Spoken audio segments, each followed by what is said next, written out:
Welcome back once again to DreamHack Winter 2018, Winter round number 8. This is where we start kicking people out of the tournament and sending them to the side event. And it's shaping up really, really nicely at this point. A lot of the top players have found their way into that 7-1, 6-2 bracket. Darek is going to be with me to tell you who and why. Don't worry, Darek, you're not. He's going to talk about this game. Because I've got the numbers in front of me right here of who's doing well. Well, yeah, I mean, there's some big names doing very well. Like you said, Boston in particular, Ball Control, Orange, a lot of the very well-known names getting up to that, probably qualifying to the top 16 level. But a lot of upsets as well. Players like Hunter Ace, Casey, dropping out really quick at the start of the tournament. Yeah, Casey's been doing so well off-stream all year. All year it's been like, why aren't I on stream more? We put him on stream, he gets 3-0 twice. That's why.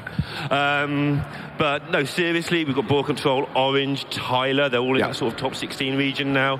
And like you say, some of the players that we've said all year, hey, this guy's good, are doing well again. Yeah, getting out of there. But in this particular match, we've got two other fairly well-known players, previous DreamHack champion in Mitsuhide here, up against Zananananan, who we got to see briefly earlier on in the tournament, I believe, up against Janos. I think we've seen him briefly twice, because he's called Dead Man's Warrior. So we're going to see him briefly quite a lot as we fill in while he finishes his round. Yeah, he is pretty much always going to be right at the end. I believe Janos was saying he had what he calculated as a 55-turn game up against Janos' Dead Man's Hand. Oh, if he hangs on in there for 5 more turns or whatever, It could be a little bit of a long one, and Dead Man's Hand is a weird deck. The matchups do not make sense. Like, you'd think, well, Shudderwock Shaman, surely that just beats it every time. It has an unlosable win condition when Shudderwock gets rolling. Apparently, that is not the case. Turns out Azalina's one incredibly weird card. It is indeed, but it should be an interesting match nonetheless. We've got two fairly similar lineups between Mitsuhide and Zananananan as they are just getting ready. Still going with a lot of the standard stuff, Hunter, Death Rattle Hunter, obviously, and then Mali Druid for Mitsuhide and Togwaggle for Zanananan, doing similar things, I would say, much the same thing. Interesting to me that Mitsuhide's got Shudderwock Shaman, because this is like his go-to deck. Yeah, when he wants to play Hearthstone, he brings out the old Shudderwock, and he's been doing better and better as the year's gone on with that deck. You'd think you'd do less good as the people catch up to you, but he's just doing, Oslo plays like that. He's just done really well with Shudderwock. Yeah, I think people are realizing it's actually just a better and better placed deck within the meta, because it does decently well against Hunter. People thought that was a miserable matchup at first. I don't think it's actually that bad. It does nicely against even Paladin, which is getting more and more popular. The real Achilles heel of the deck, I feel, is the very popular Malagos Druid, which might be holding it back because that's not a good matchup. And sometimes against aggro, but what's an aggro deck? Have we seen one ever? Like, even Paladin has just replaced aggro decks. So, we saw Zoo in the last round, but joking aside, we've hardly seen any odd Paladin or Zoo or what's on odd rogue anymore. The most aggressive lineup we've seen so far, I think, has been Gallon with his odd Paladin and odd rogue, I believe, with the double or triple Muckler build in his lineup as well. He was doing very well yesterday. I believe he's dropped a couple of rounds so far today, so not doing quite so well today. And like you were saying, aggro really almost feels like it's the good counter pick to this meta, but it's not quite there. Because the anti-control decks are also just pretty good against aggro. Like Togwaggle Druid is just good against the likes of Odd Rogue and Odd Paladin. Shudderwock is just not that bad against Zoo and other aggro decks. It's not bad enough. The aggro decks aren't good enough. They're not consistent enough to go, hey, I'll do this and destroy the field, as in some other times when that would work. Yeah, they just lose too often for a 9 rounds of Swiss to get you to that magical 7 wins. And that's what these two guys are looking for. I think they're both 5 and 2. So loser off to the side event most likely. There will be some people on 7 and 2, on 6 and 3 probably get in, but we're talking 2 or 3 players. And there's players on 6 and 1 who will drop down with massive tiebreakers. If you're in this bracket, you're probably in trouble if you lose. And if you are at 6-3, in order to qualify, you probably have to have gone like 5 and 0 first and then drop down in order to stand a chance, because of the way tiebreakers work. So they really, really don't want to be losing this, or they are probably out of contention for the top 16, which we will be playing later on today. Actually, top 16 happens today before we go to the top 8 and semi and finals tomorrow. Yeah, we show all of that, of course. All of that happening. Every single match tomorrow will be shown. So today's the exciting day always for me. Obviously, Championship Day's by default exciting, but day 2 where we find out, okay, who's our 8-man final day is always probably my favourite day of DreamHack, apart from the bit where you say, well done, just saying, thanks for coming. No, I agree. I remember because the fun thing for me with top 16 is we only get to see one match. So finding out afterwards, running into the crowd, who got through, who made top 8, who found it. And sometimes you get some of your favorites making it through. I remember at DreamHack Summer, I think it was, where a lot of there were so many really what I consider top tier players getting through to top 16. And it was just a massacre there in terms of the top point earners. They all just dropped out. Yeah, but then Fury Hunter still came through that pile and at the time was regarded as one of the better players because he'd been doing very well on ladder and so on. So still sort of came to the top of the pile. Like you say, people like Muzzy in that event, I'm sure that's who you're thinking of, in fact. Yeah, it was. Those sort of players just got destroyed. And so before we get through to the bans, I want to have a little prediction phase as to what we think the bans are going to be, because I like to think about what I expect the bans to be. And going into this, I'm expecting a double Hunter ban is what I'm looking at most heavily, because Malagos Druid or Togwaggle Druid and even Locke, they're both pretty weak to the Death Rattle Hunters, I think we can agree. Yeah, it's pretty weird actually that Hunter is almost the anti-control deck of choice in a meta where, I agree. Where it was the control deck of choice not long ago, the same deck.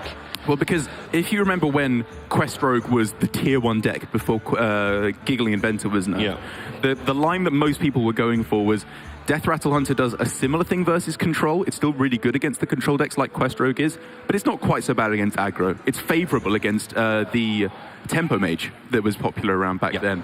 But then right towards the end of that, people realised, oh, Quest Rogue is just favoured versus everything. That kind of just flies out the window. Yeah. And as we've just discussed, there is no aggro to speak of. There is, of course, pretty much 200 players out there. Somebody will have an aggro lineup, but we're just not seeing it at the top of the Swiss. Because our perception has been warped. Even Paladin is not an aggro deck. It's like a board-based buff deck. It's not a face deck. Yeah. It has no burn spells in the entire deck.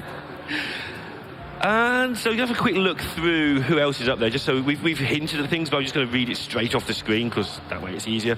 Ball Control is our 1-7-0 player. Is he the only one? Secure for tomorrow now, which is nice because I'm not saying he won't try, but it's nice to have that. Well, top 16. Yeah. He's going to play that later on. I'm sure he won't be like killing himself to get that 1 to 8 to 1. He'll still be trying, but you can turn your brain off a little. A8, Burrow, Boston, Davido, Hardub. We've seen all of these on stream. Orange, Hypno, Tyler. That's one heck of a lot of good 6 and 1s. That is a very strong list. Yeah, good for the a couple of Polish players getting through there as well. I feel like they've been underrepresented this year in competitive Hearthstone, apart from A8's obvious success this year. I feel like the rest of the squad deserve a moment in the light. Especially as building on his WESG qualification recently as well. So those two guys sort of pushing each other along.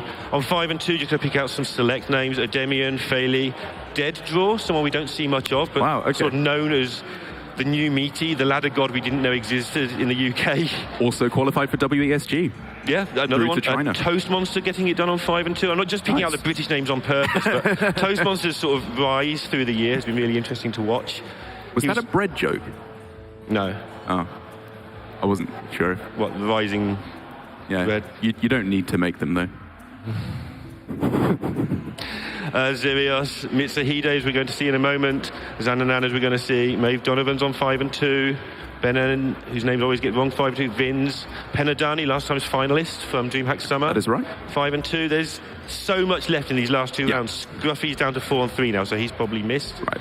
But so many players that we know from multiple DreamHacks. Yes, and this is, for me, a really good distribution of players to be looking good, because it is mostly top-tier players. I think we could agree. Like Ball Control, Orange, Mitsuhide and Zanananan almost getting there as well.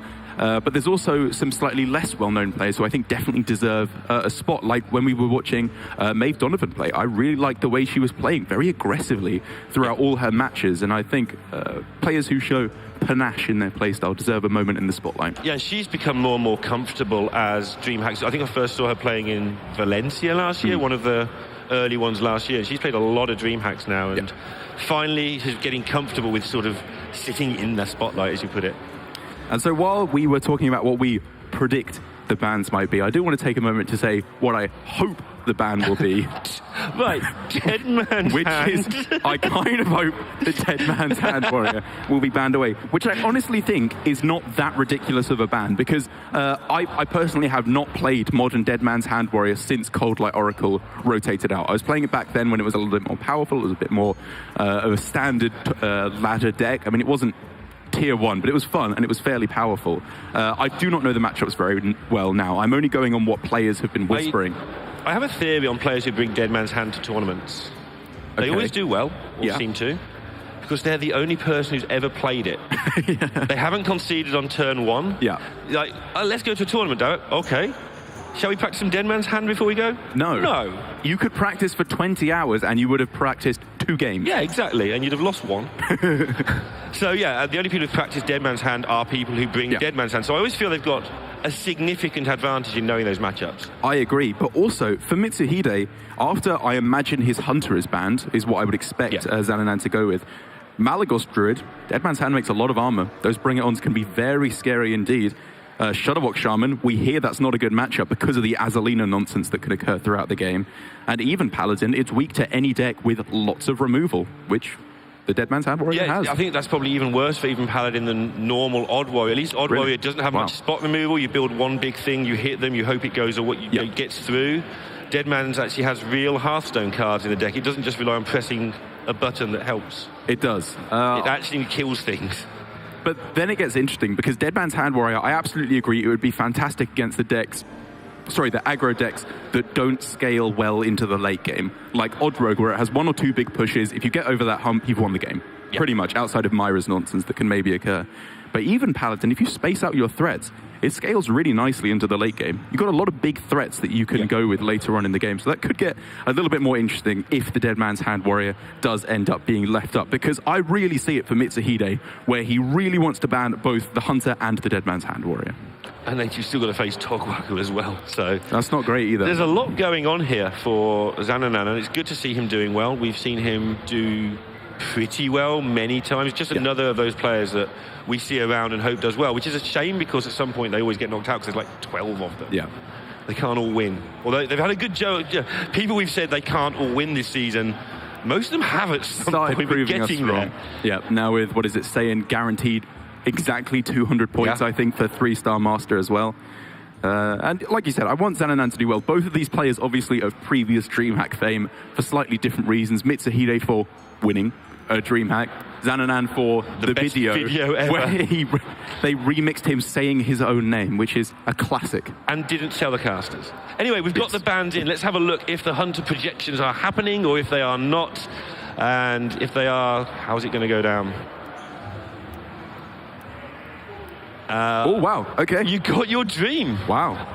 Dead Man's Hand Warrior does end up being banned. And I guess that does give credence to the suspicions I had about the matchup for...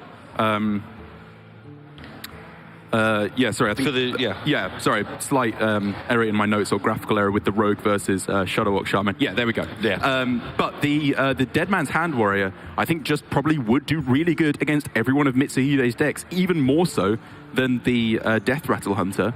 And also, not only if on paper it technically does, exactly what you were saying, Mitsuhide will not know how to play that matchup perfectly. Yeah, especially as Mitsu is not massively practiced these days. He does a lot of things in his life. These days he still plays incredibly well. We saw that at Oslo. We made comments at Oslo, is he still good? The answer was, yeah, he made top 8 really easily.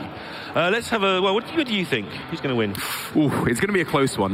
Looking at both the decks they've got here, I think I want to give a slight edge to Mitsu if he is piloting his even Paladin well, because I think that has got the potential, maybe not to sweep, but to pick up a couple of decent wins here against the likes of Togwaggle Druid, which I imagine is a slightly better matchup for the even Paladin than against Malagos Druid, because they're less explosive, they can't win back the board so easily.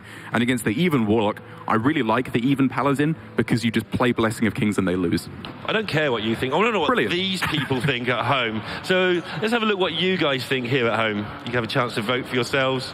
Notice how I sort of dodged the thing. Yeah, you have to be a follower to do this, so just follow. I'm sure you're following already anyway. Of course, who isn't following twitch.tv/DreamHackHS as hashtag Mitsuhide or hashtag Zanan, saving you a couple of ananananan. What are we going to go with this? Because I change it every single time. Then I'll give my prediction, which I think I'm going for Mitsu as well. I think that, Yeah, I think I'm going to have to give my vote to Mitsu here. I like Malagos Druid at the moment more than I like the Togwaggle Druid. The Hunter being left up for Mitsu is not that bad, again, because he has Mali Druid. I think Mali against Hunter is a decent matchup. And he's won the event before. He has done. He's already done it. Let's find out what you guys at home said. See if you agree with us pundits here. Are we pundits or are we something else? We pun something. We pun a lot. Oh, very close indeed. We have had surprisingly close votes from the community watching at home as well. Thank you so much for tuning in, showing your support to these players, because as the day gets on, they were playing all day yesterday. Everyone, like the vast majority of players here, have also been going for a ladder finish last night. There's a lot of fatigue setting in, and it's going to be taking some mental fortitude to be carrying on the battle. Yeah, but they also, if they got their finish last night, I don't know who did and who didn't, apart from one or two that I saw on Twitter. If they got their finish, at least they can relax into this and like just play for the money. Okay, some of them do need finishers to get an extra Masters tier, depending which tier they're chasing. Yes. But most of them now will be in a position where they can just sit back and enjoy the experience of trying to win a tournament, which is really why you're here in the first place. Yeah, the vast majority of players have already made playoffs here, I believe. Players like Fury Hunter, I think, got the win for playoffs. Okay, well, I think we're going to get into this, so let's have a look how this goes. Not sure entirely which deck these players are going to start off. Zananananan has his Hunter, which has the potential to be a nice sweeper, so he could just get rolling with that straight away, as we see he is going to do. And what a spicy little hand he has to get rolling with. Spicy little hand indeed. One way to stop anything is this exact start. The egg, the old-fashioned your egg protects your board at the same time you're making 5/5s. Oh, the classic. It's so old, like the oldest Zoo Navubian egg is basically the first time that happened. Yeah. Yeah, you put down a big board, and if they want to quality consecrate it, 5/5 just pops up and annoys you. I mean, it's not as bad as the Naxxramas GVG era, where literally nothing died ever. Like, whenever you cleared the board, like 20 more minions would pop up out of Death Rattle effects afterwards. I guess we are in a carnivorous cube meta where it's kind of comparable now. That's the Cairn, and I don't think I've seen Cairn in the deck before. It instantly makes a lot of sense to me. Yeah, it's... I mean, I know it's stupid what I'm saying with it being even Paladin, but if it was 5 mana, you would be a lot happier, because then you have a really sticky minion that curves into Spike Ridge Steed perfectly. And, you know, it still does kind of the same thing, just a turn delayed. I would sort of argue that Spike Ridge Steed costs 7 in this deck anyway, because the number of times you wait and go, dude, Spike Ridge. That's a fair point. A lot of the time you're ahead, so it doesn't matter, and a lot of the time you're behind, so you have to Duke Spike. So I'd argue that it's not actually even that bad. But certainly the whole deck's about sticking something and making it bigger. Well, Cairn's like the ultimate sticky minion. And how many control mages have you seen this week for Polymorph? Not many. I haven't seen one. There's bound to be some here, but I haven't seen one. Me neither. So Zananana's already in the situation where if I coin egg, he knows what I'm doing, but if I don't coin egg, I'm failing at my deck's idea. Yeah, so the other options would be egg a turn later, but then you're running into stuff like Blessing of Kings to kill it off. And obviously here he's throwing out his egg to potentially die, which Mitsuhide could very possibly end up doing. But I think Zanananan would then say, okay, I only have one Death Rattle activator anyway, so I'm only going to get one 5/5 out of this for the moment anyway. So let's just throw it down, and if he gives me a 5/5, I'm happy. This is the time where you can kill an egg. Like, the general rule is don't kill the egg, but when they've coined out egg on 2, they have told you they have an activator. So suddenly that general rule, you can still ignore it. I'm not saying you should definitely kill it, but you can definitely choose to kill it here. He also kept 3 cards, and how is one of those cards ever not Terrascale Stalker? Yeah, and the danger is that 2 of them are activators. Yes, well, I think actually if one of them was play dead, we would have seen egg coin play dead on turn 3, because then that lowers the possibility for the response of killing off the egg. But here Mitsuhide is saying, I don't even care if you do have the Death Rattle. I'm going to play a Chain Gang next turn, and I'm just going to let your 5/5 slow down, and I'm going to hit you hard. But that involved a lot of projection of, okay, how much damage do I get in if I do this? Maybe even just play the Corpse Taker, but I doubt it. Play down the Corpse Taker, then...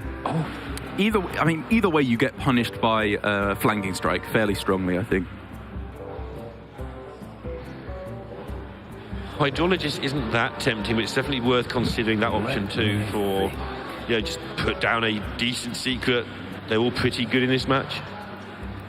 Oh, sorry, when you've got a board advantage in this match, they're pretty good. Obviously, they're terrible at actually doing anything else. And so I wonder if for Mitsuhide, his thinking will be play the chain gang now, because like looking at the chain gang versus the corpse taker, they both end up relatively the same versus the Punisher flanking strike. You end up in a similar position. So maybe he wants to save the corpse taker for turn 5 so he can lead into a Spike Ridge Steed on turn 6 to me. And get a slightly stronger advantage with the Wind Fury and Divine Shield as well. Yeah, that's how I would have looked at it as well, but Mitsu's just going for the insta, you've got to kill this right now, and you don't currently have a spider bomb. Yes, and you know, my logic there I think is slightly flawed, because I can see he has a flanking strike. From where Mitsuhide sat, there's a chance he doesn't, and if he doesn't have the flanking strike, as you can see, the upside is quite a lot bigger. If, however, he picks up a candle shot off the top, the upside is quite a lot worse. Keeps hovering over this King Crush every turn. It's the thing he's thinking about. Is it like seeing it as a coach who's shouting him through to victory? I mean, if you can convince Mitsu that isn't King Crush, then in 100 turns' time it might be relevant. Maybe he just loves the art. It is good. The classic good art card, in fact.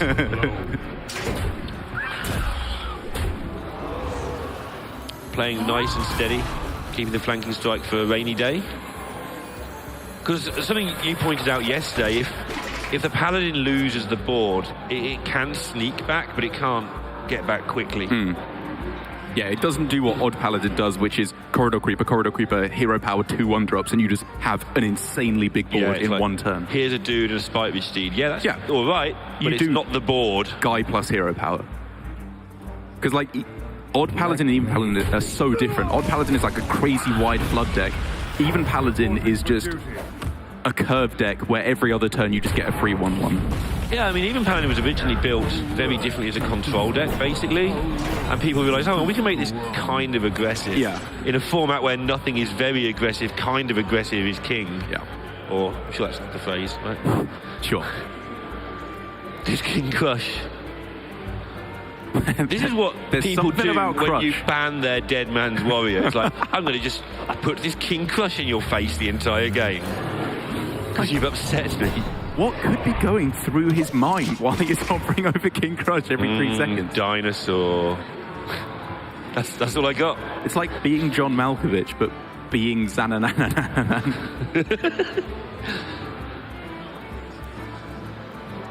This, however, is where you'd rather be playing the Even Paladin than the Odd, because a 3/8 doesn't just completely ruin your day. Let me think. And Mitsuhide's key decision here, the first real decision was not killing off the egg, but a major decision in this game, which was clearly Corpse Taker or Chain Gang here, has obviously worked out not quite so well as the other way around. Yeah. I think because of exactly the candle shot that was picked up. Maybe usually it worked out better, but it's still okay. He still ended up with a target for his Spike Ridge Steed, even if it didn't have the Wind Fury to attack him twice, which would have been a really gorgeous way to kill off this Witchwood Grizzly, just so that it couldn't be cube and play deaded. I wonder why he's taking so long. There's so many options here. Cairn into next turn Spike Ridge is massive. Even double Hydrologist to Noble Sacrifice plus get your dude back is actually just a relevant play. Yeah, I think I like with Even Paladin, when you can play the buff, I think you pretty much always should. Yeah. Just because Cairn will always be good, Hydrologist will always be okay, Spike Ridge Steed needs a minion. And preferably a decent one, which this is. Oh yes. Or was. Until the Hunter's Mark comes to play. And at the moment, the reason Mitsuhide's still in this with any sort of shot, really, is there's been no Rexar picked up.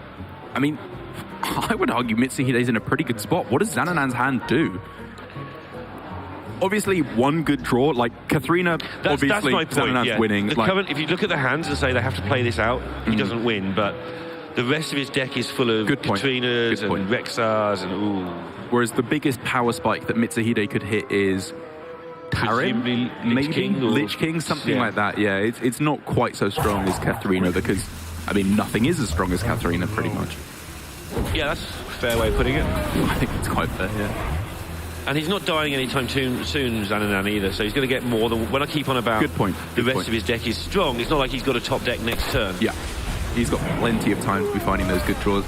He does, however, have to find Katharina before any more beasts come out, because he now will only have 2 beasts left in the deck, I believe. Although the Grizzly will be big on its own if he draws it.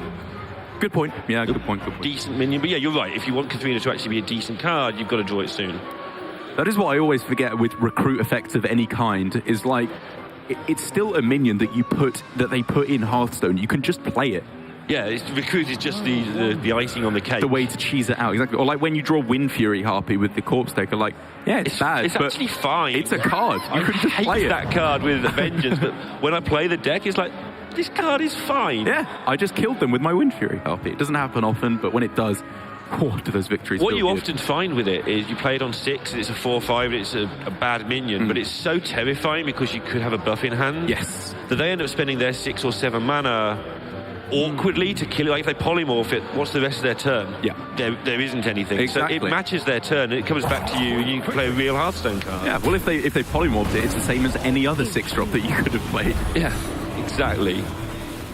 As Mitsuhide still just carrying on, obviously, with developing the best he can and hoping that nothing all too spicy comes down from Zananananan, because while his hand at the start was tremendously powerful, as fairly often happens with Death Rattle Hunter, when you don't find one of the 2 or 3 power cards, it starts to fall apart. Yeah, and this is where me saying he isn't in a hurry to draw a good card off the top of his deck. This has now changed. He is now officially in a hurry to draw something good from the top of his deck, because this cairn is going to be a big nuisance for quite a while now. And for Zananananan here, this was a gorgeous play around Redemption, but a really miserable play around Auto Defense Matrix. And when 2 top players play like this, the did he, didn't he is just so complex. And what would have worked out worse there? Like, say he decided to play around Auto Defense Matrix instead and had Flanking Strike the 3/3. Or maybe he thought it could... Oh, because he attacked into the Corpse Taker when it already had Divine Shield. It's such and a he trick, thought, but it doesn't activate, obviously. He's figuring out what could have happened there. He thought he played around it perfectly. Yeah, it's when I first saw that happen, it was like, this is weird, but it's fine. It doesn't trigger if it can't. So he should have... But he wants to play around Noble Sacrifice as well. Yes, but if he'd Flanking Striked the 2/2... Oh, no, because... Oh... I think Flanking Strike the 2/2 should have been his first play that turn, either way, because then if it's Noble Sacrifice... Oh man, that is very, very confusing. That is a really difficult turn to play around everything. And unfortunately for Zananananan, he thought he was playing around everything, but the card he was not playing around here was the Auto Defense Matrix, and that is the punish for him. He is falling severely behind here, and he needs something pretty miraculous to pull this back. That is not it, and it's just over. That one misstep for Zananananan, not quite understanding how Auto Defense Matrix procs lost him the game. Going to 1-0, it isn't just the 1-0. You said he's finding himself falling a long way behind, not just in the game, but losing that Hunter that we were talking in terms of, is it going to be banned, is now an absolute godsend for Mitsu. Which means, for Mitsuhide, I would guess he thinks his best deck against Hunter is the Even Paladin. Do you think that's fair to say? Just having a quick scan. Yeah, he thinks that's the best matchup. So he queued that first, I think, probably expecting the Hunter. I think this was Mitsuhide trying to snipe off that Hunter right at the start and doing exactly that. Yeah, and that's a good call, because there's 2 ways Really to nice go with call. your sweep deck. You can either try and sweep with it straight away. Yes. Or you can find which of your decks you just want to throw in the bin, and if it happens to run into the Paladin, you're fine. But it went his way, and you find that with the super experienced players like Mitsuhide, not just the ones we talk about who play a lot. They have that next level thinking, and they tend to only bring it to the stage. Yes. You tend to wait until the guy's a bit more scared of doing a silly ban, and then do your thing. Because, hey, it's just another day at the office for Mitsu. Yeah, pretty much. For a lot of these players here, it's like when you see Casey getting destroyed 3-0 and he's just laughing most of the way there. He had a ridiculous day yesterday. Yeah, I mean, you know, he knows what's up. He's I was going to say he's lost a couple of games at Hearthstone. He's won a couple more than he's lost, I would say. I think it's fair to say. A lot more. But most of the important ones that we've seen, he hasn't won. And that's not the usual thing because of nerves either. It's just he hasn't won them. It's a small sample size. Just one of those years for Casey. Zananananan here going for the Even Warlock instead of the Togwaggle Druid, and I have the suspicion that if he brought the Malagos Druid instead, he would line that up first instead of the Even Warlock. I might be over-exaggerating how favored the Even Paladin is here, but I just really like this matchup as the Even Paladin. I feel like it's so different to Odd Paladin because you just curve out really nicely in this matchup. Every single one of your minions is difficult to remove in the form of Corpse Taker, Glass Knight, even Crystal Smith Kangol, all these little guys that get in for chip damage. And then if they don't remove them, you play Blessing of Kings and the game's over. I hate the fact that this is a good deck. Because it's not. It's just some good cards in a deck. Yeah. And it works absolutely beautifully. It's not one of those sort of finely honed killing machines like, say, Cube Lock or something was, or Mali Druid. It's just, here's my good cards. Please try to kill them if you possibly can. And now for Zananananan, obviously trying to curve out as smoothly as possible through to a Mountain Giant. Kind of an interesting choice here, as he really doesn't want to be playing the Ooze against a deck that has obviously Valonir and True Silver. We're going to be considering the Sun Fury Protector because obviously it can test the board very nicely on this turn, but it could have a lot of upside later on. So the thing with the Mountain Giant is it doesn't race very well and it doesn't trade very well. I mean, you might say, why? It doesn't trade well. It kills yeah, sure. It kills 1 minion a turn until you die. Yeah. It's like, and if you want to race against it, it's got Corpse Takers and goodness knows what else to chew through. It's just not the greatest. It is the greatest minion in the deck, but it's just not. I think you'd rather have a Twilight Drake. And I think this is actually a really good concession here by Zananananan to go for the Defile, because looking at the way that played out, at first I was thinking, he has 2 Sun Furies, let's just get one of them on the board. Defile will be really good later on, so hold that back. But if Mitsuhide goes Coin Blessing of Kings, which he would definitely have kept if it was in the mulligan, and he kept a couple of cards, then you can't play Giant because you're taking 5-6 damage a turn, which is way too much and you're just going to lose. So I think for Zananananan, playing the Defile there was a really beautiful way of setting up for being allowed to play the Giant on the following turn. But is he? I mean, well, everything you said I agree with entirely, but just the way things have actually worked out, the fact he drew the second Giant, and he's aware that, I think he's aware how this looks. I think this can actually bluff that the other Giant isn't in hand by playing the one he's just drawn. The way he played the last turn didn't look like I have a Giant sort of play. Really? Yeah. I think it did. I think clearing the board means I don't want to be taking damage because next turn I can't be reactive. Next turn I have to be proactive. It's an interesting thought though. And like you said, obviously it hasn't worked out amazingly for Zananananan because the Glass Knight is still there, ready to get chunking away for an awful lot of damage. Got some good options here as well if you're Mitsu. I mean, you don't really want to True Silver Glass Knight a Giant twice. How often do you need equality from this point on? You've got it with Consecration, so I guess you want to save it. But yeah, that could be real nice. It'll be good in turn 6 when they play 2 Giants and a Twilight Drake or whatever. Or when they play Sun Fury. Mitsuhide will be considering that next turn could be Giant Sun Fury, which, hey, it very probably will be on the following turn. Another way you can win this one quite often is they just about stabilise and you Equality and Avenging Wrath. Yeah, he's going to take this damage. Because then he's got it again next turn if there's another Giant. And your correction to me might stand here. He may have read there is another Giant. Oh man, I'm not sure about this play from Mitsuhide. I can totally see the merits. But when you have Equality Consecration in hand and a Divine Shielded minion on the board, if he just pushes face there... Do you think he thought he was going to get the Divine Shield back?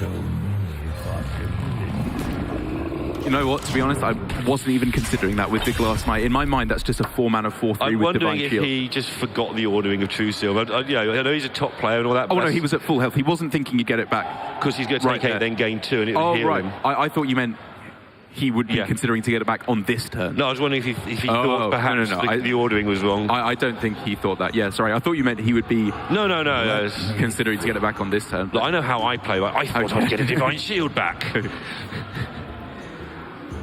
Double Corpse Taker seems too tempting to resist here. I guess the fact that Equality Consecration is was 2 turns away on turn 4 rather than 1 turn away is actually a pretty big consideration to go for the play he did, because the play I was imagining is you develop minions, you push face, and then if they ever finally taunt up, you destroy their board and you push for lethal, but it very possibly doesn't end up being so simple. Reporting for duty. I think with this deck, though, simple is often correct. I can get behind you saying, you know, just the straightforward stuff, because I think actually with this deck, yes, there's some tricks, but most of it is just hit them until they die.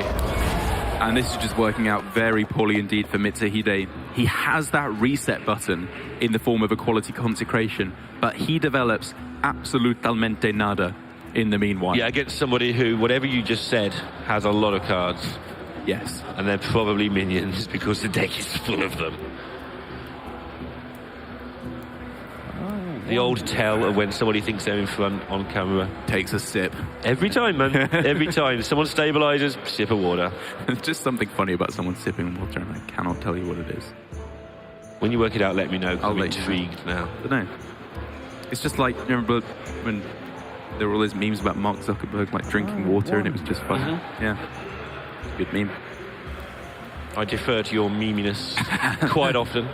A terrible idea. As Mitsuhide, clearly he sees the conundrum that we also see him to be in. If he goes for a quality consecration, that's not a winning play. If he goes for Corpse Taker, it gets eaten and he's back where he was. So he's got to Everything is save the miserable. quality consecration and find... This is going to look horrible, whatever he does, but it's the way to win the game somehow. Yeah, and this is why I preferred I was thinking more heavily, I should say, about the line where he pushed face more aggressively, because there were punishes for it, but it's an all-in play. You either win fast or you lose fast.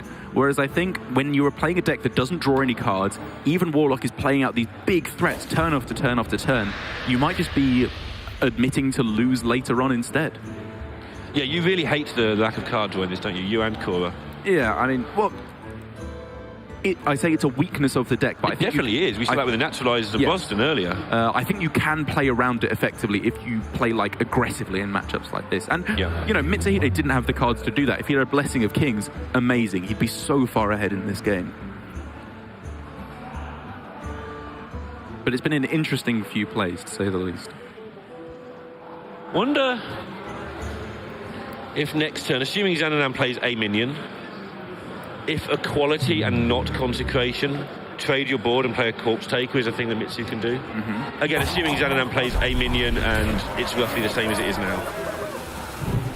Whoa. That's the eye for an eye. Because we had to see what he took there, and that's painful. But Zananananan was ready for that. That's pretty sick. Yeah, that's a pretty nice outplaying to potential Avenging Wrath as well as the board.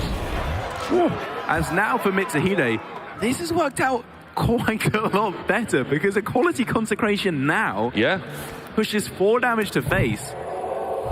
And doesn't force an answer, but you've seen the Dread Infernal, you've seen a Defile earlier.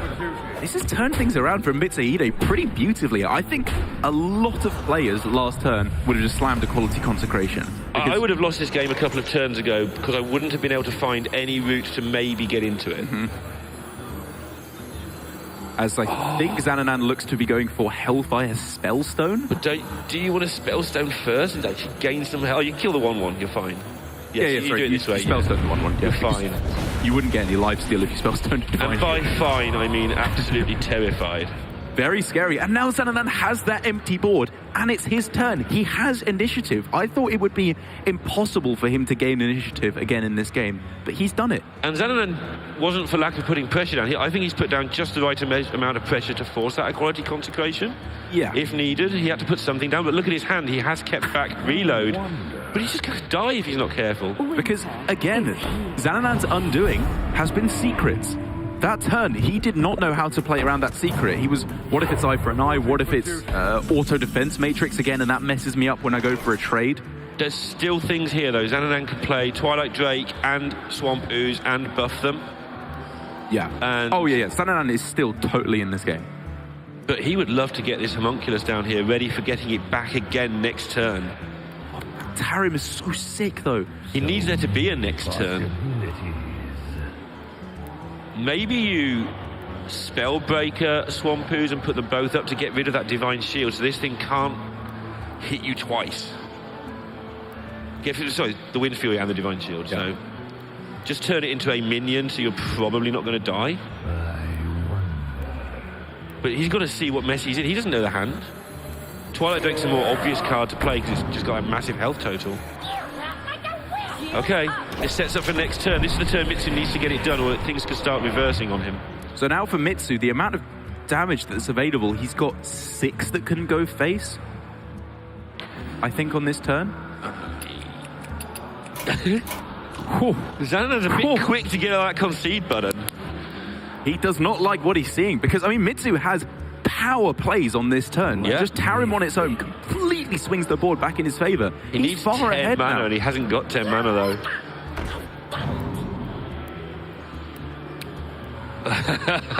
Ooh, probably noble sacrifice this time. Is he going for eye for an eye? He's serious. He's done it again. The absolute madman. Well, the first one is why he's in this position now. Yes, I mean, it protects him from Hellfire, I suppose, later on down the line. He probably goes for Hero Power instead to get an extra 3/3. But because he's pushing 6 damage to face probably on this turn, it means that Hellfire cannot be used to clear the board. Let me quickly. He's thinking about it because he is wondering if he will be met with Hellfire Spellstone if he doesn't play Eye for an Eye. Oh, but then Spellstone could just come down first. This is so complex, this turn. Well, there's the 6 of which you spoke. Oof. Every single card's oof. This game is just one big oof. Because until Zanananan heals up, he cannot do any damage at all to Mitsuhide. Yeah. And also, Zanananan again doesn't know what the secret is. How does he play around it? If it's Repentance, he can't play Hooked Reaver first. Yeah, he's already had an accident.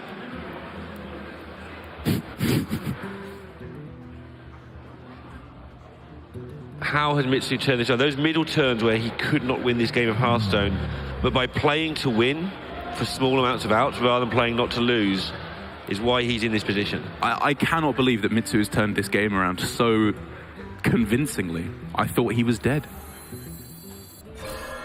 A bargain forged in blood and shadow. I must be. That's just the end of the game by a million miles. And Mitsu is 2-0 up, and I don't know how. Gorgeously done there by Mitsuhide. I mean, there were so many other decisions in that game that influenced it, but the holding back of the Equality Consecration was such a lovely play because he realized exactly what I was talking about. He needs initiative. Board clear isn't enough. He needs to be the one attacking face there. And even though I'm not even calling his killing off the Mountain Giant on turn 4 wrong. Right. It was a very conscious decision, and it worked out for him very nicely in the end. Yeah, it did feel like it put him in a tough spot, but he also kept back a Corpse Taker when he made that hole. He just did nothing for a turn while he set up that equality. So he had something, if I ever clear this board, I have a thing that is worth putting on the board. Yeah. Some news that I think most people watching will be very excited to hear is that Tyler is 7-1. Hey. So he is top 16. Nice. His results have just 180 since about the middle of the year. So he was sort of constantly getting good positions and just not converting, and now he's just going to Worlds twice. Sick. yeah. He's nearly twice at least. Yeah. He's doing really well in tournaments suddenly, and finally converting those. So yeah, we're going to see some more of Tyler at some point. So my 2 permanent Twitch subs in Ball Control and Tyler are 7-0 and 7-1. Come on, that's pretty good. There you go. I'm taking full credit for that. You'll get loads of people now asking you to sub to them. They may even pay you to sub to them. So I'm open to offers. And Pardub is up to 7-1 as well. Oh, really? Yeah. Well, so that was that around really very important nicely for him. Yeah. Well, these guys are battling to not go 5-3, which again is almost certain doom for them. Yeah. Not out of the tournament, but looking very grim indeed. As now for Zanananan. You may be wondering which version of Druid this is, because all of the cards are in pretty much all of the versions of it. This is Top Cycle Druid for Zanananan, which I think hurts his chances up against the even Paladin. You've just got fairly strongly. Like you've got no fight back. Yeah, I wouldn't describe it as you have no fight back. I would just say the extent that you need to get lucky in your early turns and get a really good draw is like you have to get even luckier than in Malagos. In Malagos, you can get a decent hand, a good enough hand, a bit of ramp, maybe a tyrant to keep the board stay even, and you're in a good spot. Because you can close out the game with a big Malagos lethal. Yep. Togwaggle Druid, that's not a possibility. You have to go even crazier with your starting hand, I think, to have a chance. It never ceases to amaze me, and that's because the deck is really hard, how little room you have to win in Togwaggle. Other than against aggro, where you shut them down and you find a way to kill them. The room to maneuver is so low in Togwaggle if you're not a top player.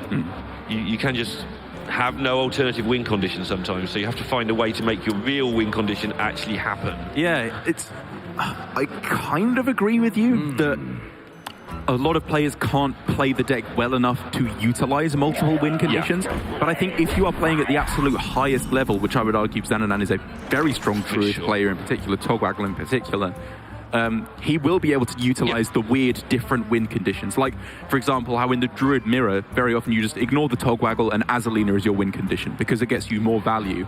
Up against the decks that draw a lot of cards, you just go for naturalized Togwaggle rather than Togwaggle Azalina. There's a lot of different ways that you can go about it. Particularly against even Paladin. None of them feel very good. Your let's clear all the boards until I win doesn't work. It doesn't work. There's infinite boards. And the sort of let's treat you like a control deck and just sort of do you over doesn't quite work because they're putting pressure on you. It's going to be interesting to see how he approaches this. Because with some of the decks, if you just go for a turbo Togwaggle, just try and get it activated as quick as you can, get the Togwaggle Azalina, that doesn't win you the game because you have to have them, they have to have a clear board when you do that, or you just die. Yeah, and it's going to be interesting. He's got a hand that is going to allow him to get into this, so we are going to get to see how he goes about it. The 2-drop here for Mitsuhide and the Wild Pyromancer is somewhat working against him. I think one could argue in the Coin Blessing of Kings on that turn would have damaged his own board fairly strongly. But who knows, maybe setting up for if the Pyromancer dies, then coin Tower him, or just Tower him on 6 if his board isn't cleared off aggressively enough. And the first thing that we're seeing here already from Zananananan is that he's not panicking too hard. He's emptying his hand out ready for Ultimate Infestation, but he's not going full-on swipe your things and hope. For the wild. Zananananan makes the decision, though, to kill off the Wild Pyromancer instead of the Ooze. He wants to Spreading Plague. He doesn't want to get equality. That's the thing. I'm thinking about Spreading Plague, but say if you Spreading Plague on 6 mana, or 6 or 7 mana, basically when you Spreading Plague and you don't have the mana to do anything in addition to it, does it matter that they have a Pyro? Surely they could just equality and trade straight up across the board, 1 minion into 1 Scarab. That's fair. Whereas here, good point. Like Blessing of Kings, they would have had to put it on a minion. One of them still would have died. The Pyromancer would go to 1 health. Like, yeah, that is weird. You're right, because they trade 1 for 1 anyway. I'm sure he has some other reason, reasoning. Sorry, like maybe if you go Plague and they trade in a couple of 1/1s and then Consecration is the play, it all of a sudden becomes a 3 damage AoE to your Scarabs rather than a 2 damage, which is probably his reasoning why. But in the immediate, at least, it is not going to work out for him. Yeah, Mitch is just, okay, I don't mind you plaguing. Change of mind. And a minute ago I said he's not overly panicking, but actually that swipe is a case of, I need to kill these things now. Yeah, I need to get removing stuff off. The other swipes could have been better in the long term there, but he's struggling. Although next turn, everyone's favourite card. Everyone's favourite card will come down, but he will go, back up to 17, down to 13. That Avenging Wrath is a little scary. Yes. Zananananan does have to be keeping that in mind, because Togwaggle Druid does not make many minions. There's a good chance that all 8 of those missiles go directly to the face.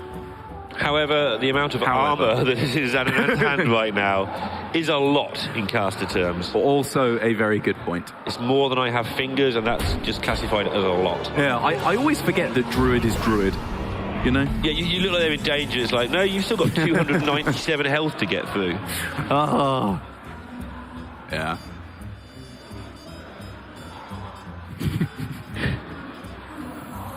Druid is the only thing we're allowed to say that's PG enough for broadcast. Yeah, there are many other things I would like to say about Druid, but we'll keep to myself. We try to be fan favourites. We know what you guys think. Alright, so suddenly not looking too terrifying. Yeah, Zanananan is stabilized for the moment. However, he's going to have to keep stabilising. Yes. It's not like he can keep this pressure on like Malygos. This is the difference you were talking about. Malygos Druid here would start to gain control of this board and stay there. Well, Malygos would start to win. It would push this advantage very quickly into a win condition, because just say, for example, that Togwaggle was a direct swap for Malygos. Yeah. And then you could just go Dream Petal, reduce the Malygos, push for lethal in the next couple of turns. Whereas now, this is actually still a defensive setup. He's not pushing anything for anything. He's just trying not to die, which he should be able to do for some time. So it's going to be interesting. He will get into phase 2, which is try to win. And the way it's currently looking, like maybe Togwaggle comes down right at the end for a deck swap after he's drawn a whole bunch of cards. At the moment, it's just pressure. It's just winning the board, I think, that is Zananan's best chance. 1 mana to kill a minion with Naturalize. Like, he's keeping up decently well on the board. But also that direct damage is starting to mount from Mitsu. He can't do it all in one turn, of course, but Weapon, Double Consecration, Avenging Wrath. Lich King's actually really good direct damage as well. Very nice. It's got a decent average. Given that you usually get to use the card because they have to spend their turn killing the Lich King. Oh yeah, like the Lich King cards can be insane. If he was to get Anti-Magic Shell, Frostmourne for damage, even just Death Coil, but more that's damage 3 out of directly the to the 7 face. before you start. Yeah. Then Army of the Dead's probably fine. Probably pretty good in even Paladin. yeah. Because you're not going to load up 4 minions, you're going to get 1 or 2, and they're probably pretty good. It's all right, yeah. If you get, you're probably looking at 1 or 2. At the moment, because you've been UI'd and you haven't faced a plague, it's not so good, but yeah you're okay.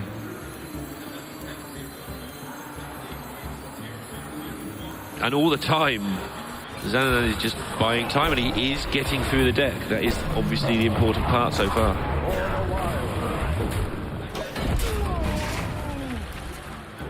This is the first thing resembling a defensive setup he's had. Yeah, Mitsuhide has double Consecration, which again just doesn't quite do anything. Yeah, well, it doesn't do more than single. Yeah, 1 Consecration does pretty much the same thing, helping to clear up the board and start clearing stuff out of the way to hopefully get that damage through to face. And if he does find himself that equality, he doesn't have to go Equality Consecration. He goes Equality Venging Wrath and gets a very big amount of surprise damage.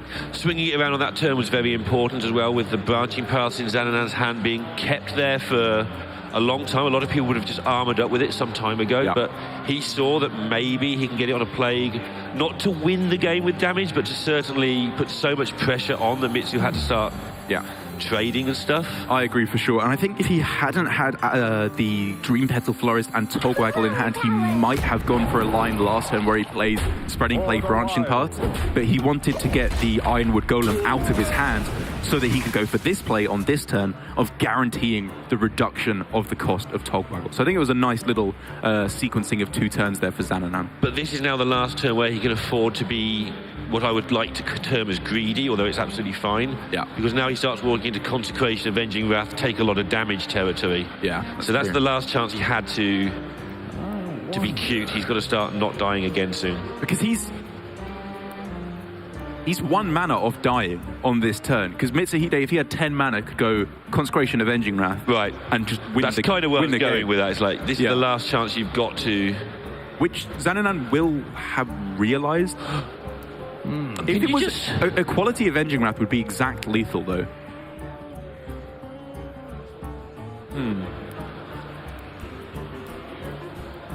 A 6. Yeah, Avenging Wrath. Missed lethal should be in chat by now, because Avenging Wrath 1 to the minion and 6 to the face would actually win the game. So yes, chat, you were right. Mitsu's just missed lethal, but probably not one you should go for. Ooh, oh my Death Coil goodness. is lovely there for Mitsuhide. And even as well, we didn't even comment on the Acidic Swamp Ooze that's been picked up there.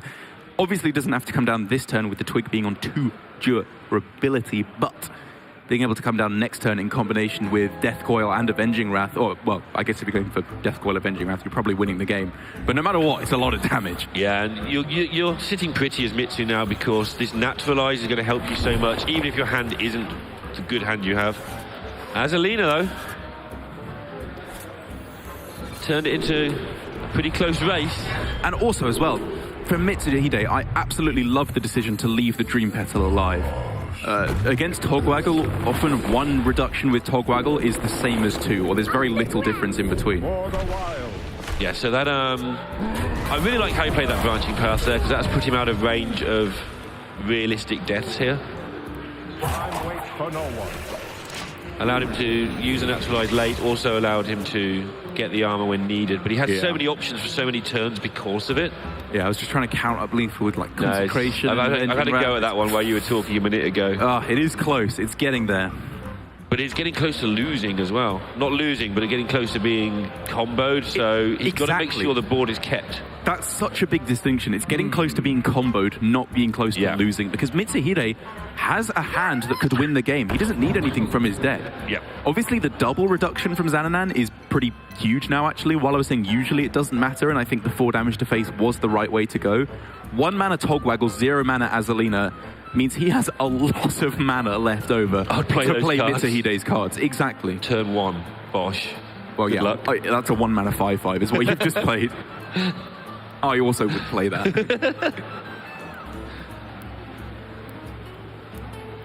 Move quickly. And he has plays that he kind of has to make. Like, you have to play Ooze on this turn. Yes.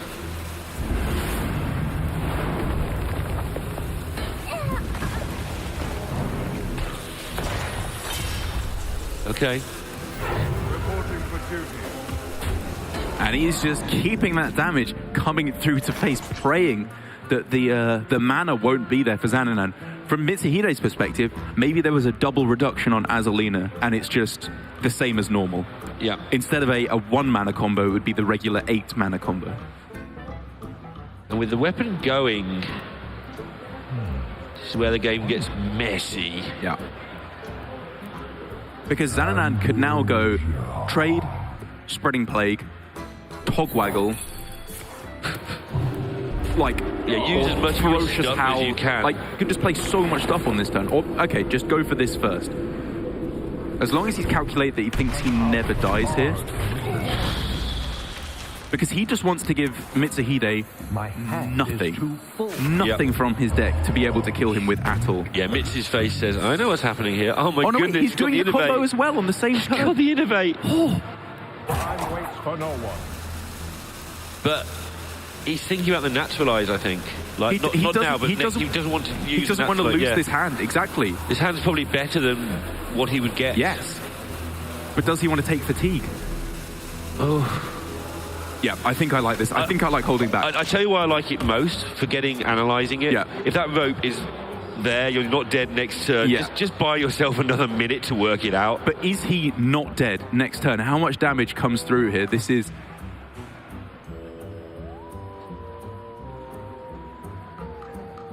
It's not lethal. I don't think lethal's been around for a while. It's been very close, barring crazy Avenging Wraths, Theo-esque ones. But it's getting stupidly close.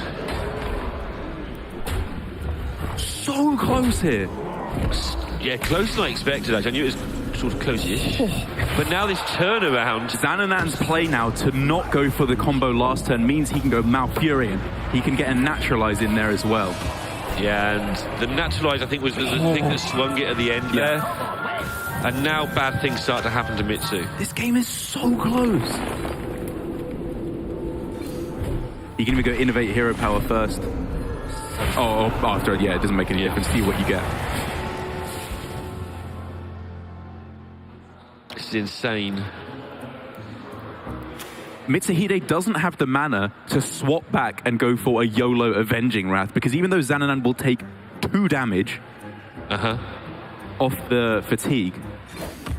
I mean, he could just go for YOLO Avenging Wrath and hit him in the face 7 times. Well, that's the thing. If he had the mana, he could swap and go for Avenging Wrath to hope to hit all 8 missiles face, which would be impossible. We both know that. Yeah. But It's his best shot, and I think we can clearly see now. Mitsuhide throws it down. That game was so close. And Zananananan, the way he pieced it together was really interesting. It was a couple of early, not panics, but a couple of early things. I'm going to kill your minions now. Then he sort of let the board build a bit, tried to get the spreading plague to maybe connect with the branching paths as long as he dared. Wait to the exact right minute. No, I need armor. Okay. And then find a way to win. Obviously, he hit the double flourish, which is nice. Right. But then he waited that one extra turn to get the naturalize in there to make sure that he was safe. I think he was safe anyway, but time was ticking and you just didn't want to face working it out. No, I think that decision at the end was right. The one thing that I think I have a grievance with his play, where there was one turn where he left himself dead to Equality Avenging Wrath. That was just lethal for Mitsuhide right there, which is not a ridiculous combination of cards to have. He was at 9 mana at the time, I believe. And you don't want to give your opponent outs like that, because he made that play. He left Mitsuhide able to get that lethal because he played Dream Petal on that turn to reduce the cost of Togwaggle, which I don't think he had to do right there. I think he could have waited another turn before then. But again, this is Zananananan. He is a Togwaggle Druid expert. One of the pressures of playing against Paladin is their threats aren't that massive, but they're very diverse.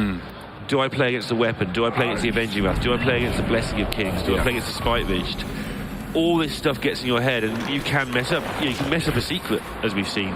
It's just constant pressure. But now we're going to get to see one of the artists of Shudderwock.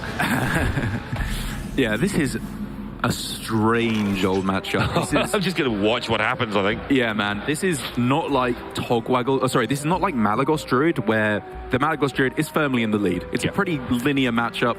The Togwaggle will usually, the Malagos will draw through their deck, they'll set up for a combo, and they'll burst for the lethal. The majority of the time, that is what will happen, and the Shaman can't heal up or remove quite enough, or get the combo quickly enough to win. Whereas with Togwaggle Druid, your combo works really differently, where you can still do most of the game plan the same. You ramp up, you play your Tyrants, you draw as much as possible. But then what happens afterwards gets really weird. And we're just going to have to see how this unfolds, because like all those things you just said, like, there's so many diverging paths suddenly. It's exactly, we're talking about how Zananananan had very limited ways to approach the Paladin game, and this one he's just got to see what happens. Obviously you have to have a plan, but... Well, yeah, because when I first saw this matchup, my first conclusion was, Shudderwock will just win, right? Like, the Togwaggle Druid is too slow, their win condition doesn't really do that much against a deck that has an ultimate win condition of 30, 60 damage a turn Shudderwock. But you realize quite quickly, Shudderwock has a lot of pieces that need to come together for the combo to actually work. And if just one of them is stolen with an early Togwaggle, the Druid can just win, because the Shaman doesn't do anything. Yeah. But you've got to do it at the right time, so... You do. You don't make it so you're doing nothing as well. Then you get that weird, nobody's doing anything. Who can wet noodle their way to victory? Sort it out as you go. Well, that's the weird thing about Togwaggle, is the whole deck is a big wet noodle. Like, it doesn't do anything. And actually, Shudderwock's not far off that itself. Yeah, that's true. I mean, if it wasn't for Togwaggle, which is definitely up in the hierarchy of those... Shudderwock actually, like you've just described, just remove one or two pieces, it is just a nothing. Yeah. It's a Hagatha and some spells. Yeah. Very weird decks knocking against each other, but... oh boy, has Zananananan got a very nice hand going on. Ooh. And now it's game on. Ooh, even the branching path as well. Just as long as he doesn't run out of draw completely, Zananananan, I really, really like his spot here. And this is the deck that Mitsu wants to take on first. Obviously, the ordering doesn't matter, but when you're in round 8, you want to get it done quickly, so you try to pick the deck you're going to win with so you can have a break. Because I imagine Zananananan hasn't had a break all day. We've cut across to him once or twice yesterday and today, and now we're casting him. It's like, I imagine that he has been last to finish every round, and Mitsu just doesn't want that to happen again, and it might. And here we see it, Zananananan doing what Togwaggle does best, which is just to draw through your whole deck as quick as you possibly can, and picking up the Malfurion there is, I find, actually a really big deal, because one of the problems with Togwaggle is while you're happy to swap away most of your deck to your opponent when you go for the combo, you really want to find Malfurion. That's one of the real key cards that you have to play because of how powerful it is, and you really don't want to give to your opponent. Yeah, the timing is everything, but like you say, it's the same with other decks. Like, you don't want them to have their Gul'dan, so you swap on turn 9 and hope to hit it and that sort of thing. Which, well, that's exactly what this matchup is. It's all about stealing the cards that your opponent wants, but not swapping too early, because then they can just beat you with your own deck. As we can see here, while you were talking about Shudderwock being a little bit of a nothing deck until it gets the combo, Mitsuhide is saying, no, no, no, my friend. This is what Shudderwock does. It just powers up on the board when you hit Kaliseth. I mean, Shudderwock's nothing is definitely significantly more aggressive than Togwaggle's nothing. Like, it can actually hit you sometimes. Yes, I agree, it can.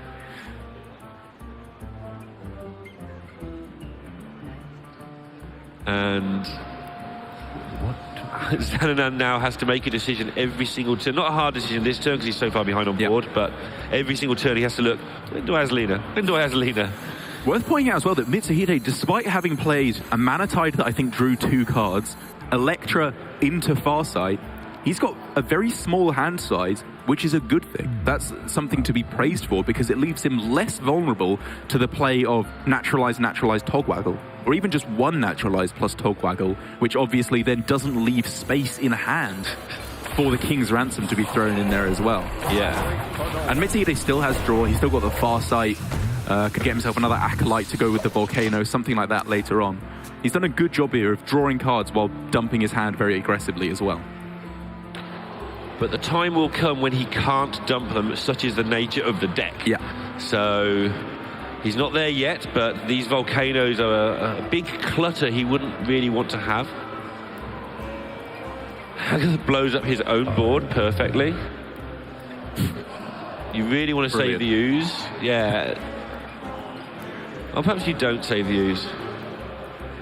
No, you can't do anything else anyway, so if you're going to do that, you just dump the Ziliax instead. Yeah, ooze isn't that important, I think, for 2 reasons, because ooze, the twig isn't as powerful in this deck as it is in Malagos Druid, and also once you've played the ooze, your Shudderwock has an ooze effect thrown into it as well, so you can just play the Shudderwock later on, I think, if you get there. Hagatha fills your hand up.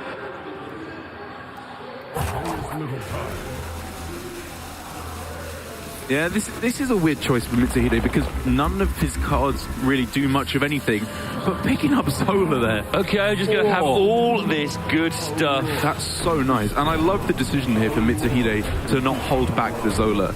I think in some matchups you would consider holding back the Zola so you can go Shudderwock Zola on the same turn. Not here. You're afraid of it being stolen anyway, so let's tempo the board. And you've just seen a Plague, so even if you were in doubt, which you probably weren't, just here it all is. And Zananananan getting exactly the card he wanted, which was literally anything he could play that didn't give his opponent cards in the form of Naturalize, and getting that Ultimate Infestation rolling. He is turbo drawing through his deck, my goodness. Goes so quickly. That's something that's caught me out multiple times on casts, despite looking out for it, is how many cards they have left. 6 cards! Versus 14. I have missed lethal more than once just because it's like, oh, he must have 10 cards left. It's like 2.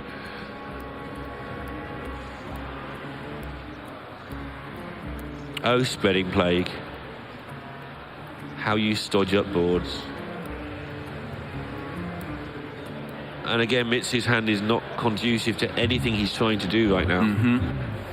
Mitsu does need to be afraid about filling up his hand size any further, because while he has 6 cards in hand at the end of his turn, double naturalized Togwaggle becomes a possibility, which Zananananan won't really like to do, because that makes Mitsuhide draw cards from his deck rather than from the very small Druid deck. And as long as Mitsu has a really strong board, Zananananan can do nothing, because he would just die to the things that are there a lot of the time. Although with a double Volcano in hand, if he knew that, he'd be fine. Kind of unfortunate for Zananananan that he hasn't drawn Dream Petal yet, because if he had, I would really not be that surprised to just see another Ultimate Infestation here just to draw through the rest of his deck. Like, after you've got Azalina, Togwaggle, and the Dream Petal, and arguably the Naturalizes and the Malfurion, that's everything you need. You can just burn everything else. But instead, obviously, you know, he needs to take a somewhat more metered approach. I never thought I'd see the day where we called a mill deck a deck where you... I've seen self-mill decks, but this mills your opponent by milling yourself first. It's just the silliest thing. And that, kids, that's why we draw first. Yeah. That'll make chat happy. The draw first brigade. Yep, just needs to make sure he doesn't die, does Zanananan, because in the next couple of turns he can clear up quite nicely with Plague, Swipe, and maybe then go for the combo the turn after. Trying to work out how devastating a Shudderwock is here if the board has got enough slots for more Shudderwocks. Because there's been a lot of chain gangs played. There's only been 2 so far, I think, and there's a third one in hand, obviously. I think. Well, Mitsu knows that the time is nigh. And he just has very few options. Yeah, I mean, look at how his aggression plan has gone. Zananan's however much health, 41 health, like that, 51 health. That doesn't win. And you're about to give him 2 volcanoes to blow your board up with on top of everything else. Yeah. I mean, Chain Gang, Life Dringer, probably Totem, shut your eyes, trade off, hope it goes away. Yeah. Hope he's missing a piece. That feels really bad. Hope it's a bluff. Because I was saying Zanananan probably has to go for Plague plus Swipe next turn. It's looking more and more like he actually just won't have to. Because Zananan's going to trade... Mitsuhide's going to trade away here. He's got double Naturalize on the following turn. Okay. Like, he just zaps both the chain gangs here after he swaps decks. No, I think Mitsu's calculated he can't win.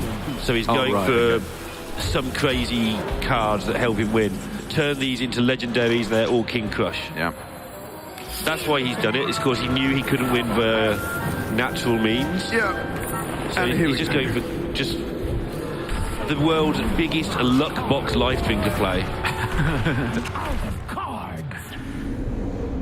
Zanananan not even bothering to play the Malfurion. He realizes he is so far ahead that as long as his opponent doesn't have Grumble or Shudderwock, which he now knows Mitsuhide doesn't, the game is over. And I guess also you haven't given your opponent the Hagatha. I can't think of... Mitsu's seen a line where in the perfect world he somehow wins this game. Generate a Shudderwock. But how? Minion, generate Shudderwock with Battlecry. And generate Grumble. Okay. Maybe win without Grumble, just about. Oh. Okay. Okay. We're in the world that you have to enter at this point of a cast where one player has lost. You know what, Neil? I'll play along. Cool. How about you get Unstable Evolution, every single one goes into a charge minion. Oh, what, that like OTK combo that someone theorized where you go Stone Tusk Boar, Bluegill Warrior, Wolf Rider, Stormwind Knight, Doomguard. Yeah, maybe he's going for that out. But first we've even got to get the Unstable. And he's got 1 minion to draw it with. I know. I want this deck to be on the other side. That will solve the problem. Yeah. Gets to draw a card. Maybe that's the minion, that's another card for his nonsense I'm talking about. I think he's given it up. Yeah. It wasn't Shudderwock and it wasn't Grumble. He knows that that is pretty much going to be it, which means Zananananan taking such an important victory there. Bring it up 2 games to 2. Whoa. Very important there, which means now it's just Mali Druid versus Togwaggle Druid, which, oh my goodness, is this a difficult matchup to be ending on for both of these players? Yeah, especially as it's important.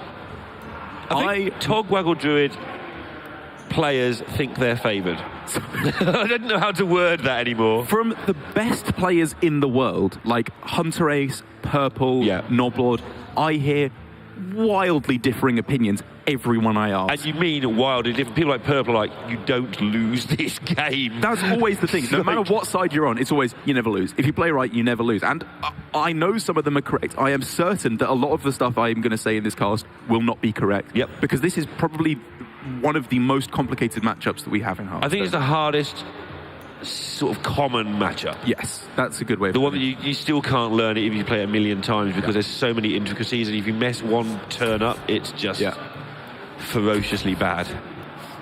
But I think as a general rundown of how this is going to be going, for Mitsuhide, you're not going to be going as aggressively as possible for drawing through your whole deck and playing the Malagos combo, because that will not get there enough of the time. Zananananan can gain too much armor through double Ferocious Howl, double Oaken Summons, double Branching Paths, Malfurion. There's just too much armor.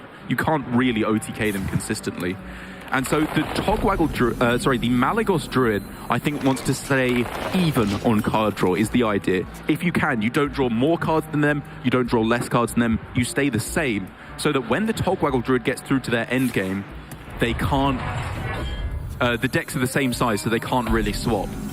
Yeah, the Malagos can do a couple of things where it can get an early combo just by natural means, where it doesn't kill them, but it does so much damage that the damage is done. It can also just be ahead on board and level on the cards you were talking about. Those aren't easy things to achieve at this top level. Oh, that fine is if you're absolutely me. true. I can just play against some bad player playing Togwaggle and, I'm going to be that's what's fine. so hard about this matchup is when you play it on ladder, your opponent will be playing incorrectly. Yeah, the Malagos Druid is favoured anywhere below rank 2000 Legend. Or even higher. Yeah, maybe even 500 or 300. If you are halfway decent at this matchup, you will clean up every time because it's so difficult. I guarantee you will also not be playing perfectly. But it doesn't matter because you're Malagos Druid and it's fine. Yeah. But I think generally one of the things I've learned about this matchup to focus on from the Togwaggle Druid is you shouldn't even be calling it Togwaggle Druid in this matchup. You should call it Azalina Druid. Yeah. That I think is a really, really big factor to realize is you can go double naturalize to fill up their hand with stuff, anything. It doesn't really matter what. Then you play Azalina. Because as long as you have more stuff than them, as long as you're playing more naturalizers than them, in fatigue, you'll just win. So we will see both players armoring aggressively, I assume, at that point as well. Very much so. Because you've got to be careful with how many cards you draw. And they both got Malfurion, so this one could be going a while. Oh, yes.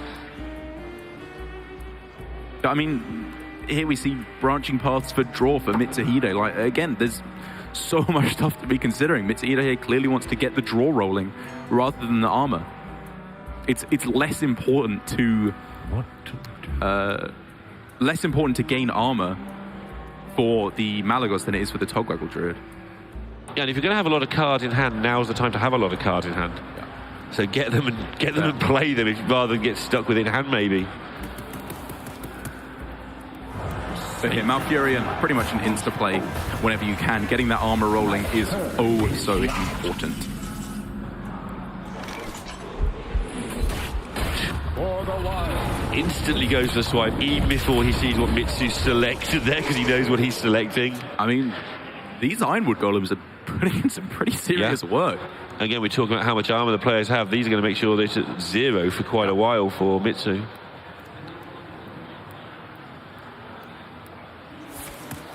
Whoa, but Mitsu's game plan here is looking very aggressive indeed. And that's why he drew the card, because he wanted to try and just get some backup for this. I mean, he has got Swipe, double Moonfire Twig in hand.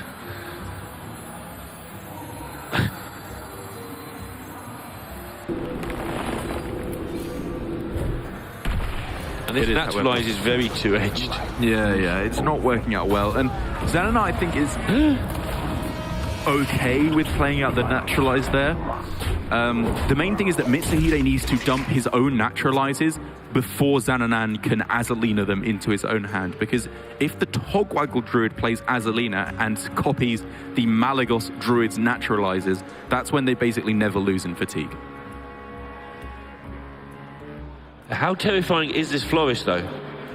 There's Malagos double Moonfire Swipe. It doesn't kill everything or kill the opponent, but it does so much damage. Yeah, if he can find himself the second... the second flute... Oh, sorry, the second swipe or a flute, Mitsuhide would be doing a huge amount of damage here. Talking of huge amounts of damage, though. That armor gain that is afforded to Zananananan through the branching paths is so important to find. Yeah, but you've got to keep an eye on health total as well. Oh, absolutely. Because Zanananan's got 4 minions on... No, the other way. Oh, right. Oh, okay. Yeah, the obvious way is fine, but also he's actually got like 20 damage plus a broken twig in hand with Nourish. Because as soon as he finds Azalina, hey, he can just get himself a 2-mana Malagos of his own. Oh my. And here we go, Zananananan very helpfully for us, checking over the card counters. 17 for Zananananan, 13 for Mitsuhide. Zananananan is thinking, if I want to go for the Togwaggle win condition, I'd better get rolling. I'd better start drawing. But does he want to? This is the damage I was talking about a minute ago. Because there's options here to pick up even more damage in the forms of UI, etc. But yeah, he's playing the sensible way. But there was a lot available there that Noah should have gone differently. I think for Zanananan, though, I would argue you might be focusing a little bit too much on the aggressive I'm not looking on being aggressive. I'm looking on, is it lethal? Oh, okay. If it's not lethal, you ignore it. Oh, the pickup of the second swipe. That is so much. He's got to do 39.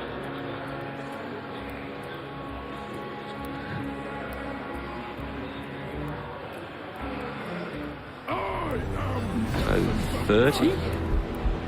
Is that just lethal? Trying to add it up. I don't think it's exact lethal. I think it's just a lot of damage. It is a huge amount of damage. But unfortunately, because there was no flute, that's not quite there. Yeah, I thought it was 30. And I thought Mitsuhide's haste to play it out made me think he might have it there. You might as well do it quickly and see if they concede, right? If you're doing it anyway. But I mean, now this is emergency for Zananananan because every minion that is played is going to be threatening lethal. Yeah. But we've seen already against the Paladin that doesn't necessarily matter. And Darak is so excited. I love excited Darak. This is it. This is what I was talking about. This is Azalina Druid. You just play out Azalina and try and get some good stuff. And 2 naturalizes is the goodest of stuff. That is exactly what you're looking for as Zanananan. If he can just survive now, he wins in fatigue every time by such a wide margin. Can he survive, though? That's the question. Because he has 1 more naturalized, which is a big deal. That can deal with... Wait, he's got 1 more naturalized in hand and 1 in the deck. I believe, because he already played 1 on the Alex. But, I mean, Mitsu's got hero power plus twig. Exactly. That's a lot of damage just from... That's it. He's pushing a fair amount of damage through to face. Zanananan now has another branching path, which he stole from Mitsuhide. He doesn't... Yeah, Mitsu has his own, but he's got no minions to put it on, obviously. But he will get some. This is weird. I wonder... Mitsu might end up nourishing and helping Zanananan here. Because he's in a hurry to actually... Nothing in his hand does anything. Yeah. He's in a hurry to pick up some tyrants and some bits and pieces to do something. Zananan's trying to kill him the same way. And this could be the spot for Mitsuhide where you realise, okay, fatigue's over. I'm never winning in fatigue anyway, so why even bother trying? Disagrees. So let's try and draw for something. I don't think he necessarily disagrees, because you would rather draw with Nourish than you would with Branching Paths, because Nourish has no other function now, whereas Branching Path still has the flexibility to get you armor. But here we see just the fact that Mitsuhide is hero powering for attack, Zanananan is hero powering for armor, explains exactly what both halves are doing here. Zanananan wins in the long term every time now because he got the Azalina on both of those naturalizes. Mitsuhide wins if he can somehow push the damage over the threshold. I can't remember if he's played a Tyrant, but if he has not, he might be able to play 3 in 1 turn alongside a Spreading Plague in a minute. That's a thing that might be on the cards. I don't think he has. That's a lot. If this gets naturalized and he picks up a Tyrant to go with the Spreading Plague and the Flute. As Mitsuhide here is throwing down the Lich King as a lamb to the slaughter, pretty much. He knows that the naturalize is in Zananan's hand. He's throwing it down to die because obviously the Lich King card it affords you, as well as the Lich King Flute. Maybe that gives him what he needs to try and secure a victory. Well, that's not it. And that's not it. He is drawing pretty grim right now as well. And this just shows how hard it is to combo Togwaggle Druid.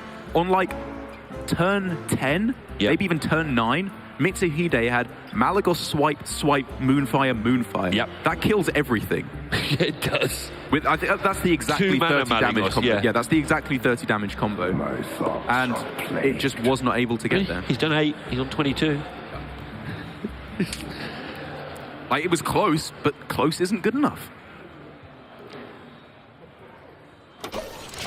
Yeah, Zanananan wondering if he can get away with a Nourish there to get some more of the survival options, just so he doesn't die to anything surprising out of the Lich King.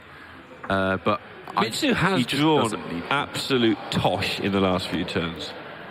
What is there to draw, though? His deck doesn't do anything. I think, there's nothing. No Tyrant, Like, he drew the Lich King. That's the best card in his deck by a country mile. Yeah. Summoning another Tyrant. This is okay, though. What was that? How many cards did Mitsuhide have? I didn't see, but it's even not catch many. that, yeah. It can't be many. He was 6 ahead in fatigue a while ago. Right, and also, okay, so Zananan did draw the 3 cards off of Nourish earlier, but Zananan will have played 4 naturalizes by the end of this game, whereas Mitsuhide will have played 2. So that is 4 cards in Zananan's favor. And he's naturally just got more armor anyway. Yes, he has more armor cards in his deck with the 2 Oaken Summons as well.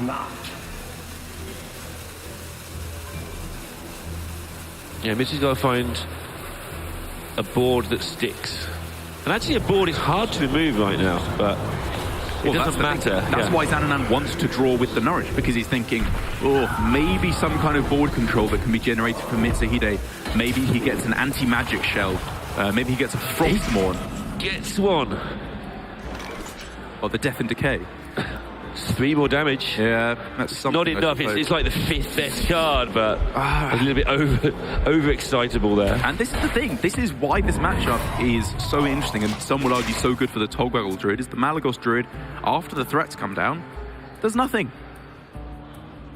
He didn't have to go for the Togwaggle because Mitsuhide was drawing himself to death. This is it. This is the last gasp.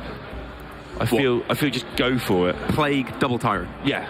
This is what I wanted to see for 3 or 4 turns now. And it's like, just get that turn out there and lose quite often. He's got 5 damage from hand from a UI that could result in a draw at some point. And we say this a lot just to point it out. It's never happened on stream yet. I mean, maybe he just points the UI straight face. What cards are there that he wants left in the deck? There's probably a couple of armor gain cards like Ferocious Howl. Maybe there's a Tyrant in there which could help get there. But just the 5/5 right now, in one ultimate final push, is his best shot. He ends up going I've with wanted Plague to see this instead. for a little while. Yeah, it allows you to hero power as well. You're obviously not fatiguing quite so much. I mean, he's got 10 damage on board. He's also got this turn where, you know, you do something, somehow, yeah. And he forces Zananan to go for the Nourish here, which clearly Zananan did not want to do, or he would have utilized the mana on an earlier turn where he had lots of mana spare. So Branching Paths does buy some armor, but it just resets the turn. Buys an armor, he can attack him with the Spellstone. He's still got the Twig at 1 durability as well, so he can just let rip with that whenever he wants.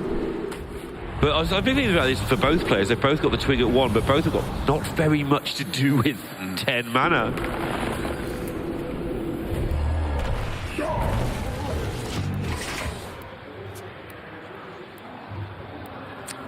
Up to 29, but pretty much done for the armor now. There's that Ferocious Howl, obviously, but... And I was thinking about what Zananan is saving the Twig for, because when Togwaggle's still in play, there's all the little tricky plays you can make, like playing the King's Ransom, breaking the Twig, then playing UI to like draw cards from your opponent's deck. But Togwaggle has left the game because it was Azalinaed away when Zananan destroyed his own hand in favor of coppering Mitsuhide's hand. So I think it's just like a panic button is the Twig now. If anything goes severely wrong. 3? Sorry. Oh, no, sorry. Go for it. Definitely 3 cards for Mitsu. I think it was 5 for Zananan, but I didn't catch it quite. So Naturalize would level the scores in that front. Okay. Which is interesting, because I thought he was further ahead than that, I must admit. Yep. But I mean, Zananan, quote-unquote, drew a card at the start of the game by playing the Oaken Summons, recruiting the Golem from his deck. He's drawn some cards this game. He's looking at Death and Decay into proc my Twig into do something else, but there's no time now for any of that, I don't think. Maybe I overstated how good copying double naturalizes from Mitsuhide, but to be honest, I don't think I did. I think copying double naturalizes is just insane. It's really good. I don't think you overstated it either. Back you up. I hate doing that as well, so, you know. Well, no, I need you to. I am unsure on this matchup. It's so intensely complicated. But it feels to me like all the lessons I've learned in this matchup, these players, Zananan in particular, I would say, appear to be following.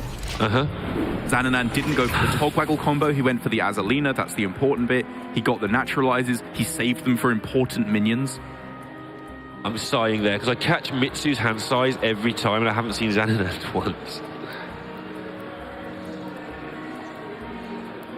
Yeah, so the 4/4s have been extinguished. But the naturalizers are still there. My thoughts are plagued. And I get the feeling that Mitsu doesn't know what's left in Zananan's deck. Because if he did, this would be an easy play. I don't either, by the way. Yeah. Because either you naturalise and you don't care that you've given him a card and you hit him for 4, or you don't. It isn't a hard decision if you know what the card is. Mitsu does need I to missed it again. worry about what... 4 versus 3 versus 2. 3 players. 4 versus 2. I'm always looking at something else when he flicks over it. Death isn't. Still looking like he wants to hold back the naturalizers here is Mitsuhide.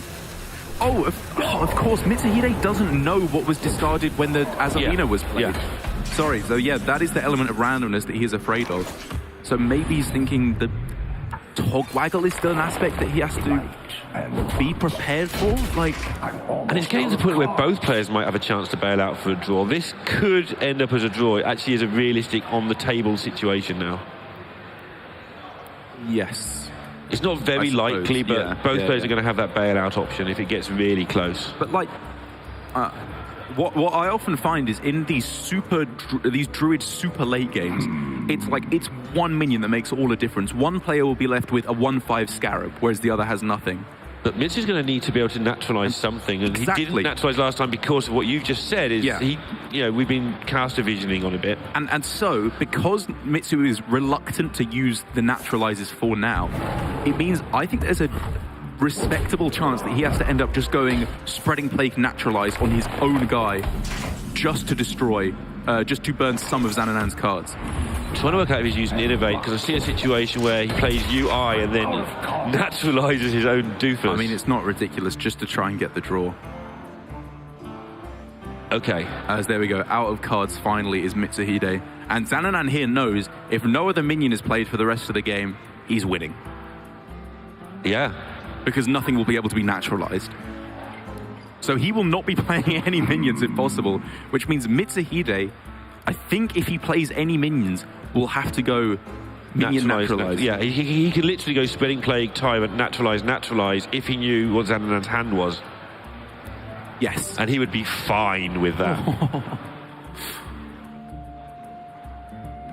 This game, man, is so weird. But also in his mind, Togwaggle must be there, from what you were saying, because he wouldn't expect necessarily the straight-up Azalina play. Almost out of cards. I don't know. I am struggling to think what Mitsuhide, what the missing piece is for Mitsuhide for why he didn't naturalize the Florist. I'm sure it's something obvious that to would have the been a lot of proficient damage. Druid player. It would have just been something to play his naturalize on. And he hits for 4 more, which is... Sure. I mean, look, is that going for 4 twice? Oh, no. He doesn't want to get naturalized himself. He wants to clear off his own minion, of course. So he doesn't get naturalized himself, of course, yeah. And he's going to wait 1 more turn so he knows if Tog's there or not, and then he's going to do the Spreading Plague Tyrant play, I believe. If he had gone for naturalize the opposing minion and naturalize his own minion, he would have been able to attack for face for 4 first of all. So he pushes his Tyrant face, naturalizes the Florist and his own Tyrant. But has less information about what's going on. This has now got to the last turn, and Zananan's done nothing. It's like, oh, yeah. Maybe now I Spreading Plague, Tyrant, naturalize, and burn you a lot. And so Mitsuhide, like you said, could very possibly go Plague Tyrant, nat. Hope that Zananan has no minions left. Because from where Mitsuhide's here, Zananan could have another minion. He could just have Togwaggle. Which obviously does nothing in terms of decks. But it's massive. Well, it's a nat. It's something that Zananan can play naturalize on, most importantly. And that's why Mitsu's thinking here of playing just one of those 2 cards and naturalize it. And what else can he do? Let's work backwards, not like work out what is perfect, what we can see. How does he win if Zananan does have Togwaggle and wants to naturalize it himself? He's going for it. He's making the play, going for the double naturalize to try and force Zananan way behind in fatigue. Zananan reaches for the concede button. He has nothing left to naturalize. He throws it down. And after what looked like an unlosable game, getting both naturalizes off of the Azalina there, what I thought was a beautifully played game by Zananan. He throws it down and Mitsuhide takes the victory, now 6-2. Yeah, and spent that time, I believe, the missing link for all the pieces we're putting in there is he wanted to wait till the end to make sure that Zananananan, I think he knew what the hand was. Yeah. But I'm going to wait until 1 or 2 turns into fatigue. I'm not going to die. I still win whenever I do this. Yeah. Let's just make sure I've read the situation correctly. And that's what he did. Goes to 6 and 2. And guess what? What? That was the last game of the round. That was indeed. Orange has beaten ball control, so he's on to 7 and 1 as well. And Pardub is on 7 and 1, and Hypno, Tyler, A8, Davido. Oh, Davido's 6-2, so is A8, but they're all looking good for top 16. However, we don't play 8 rounds of Swiss here at DreamHack. We play 9 rounds of Swiss. So we're going to get the round 9 set up for you. It shouldn't be too long. That was the last game yet again.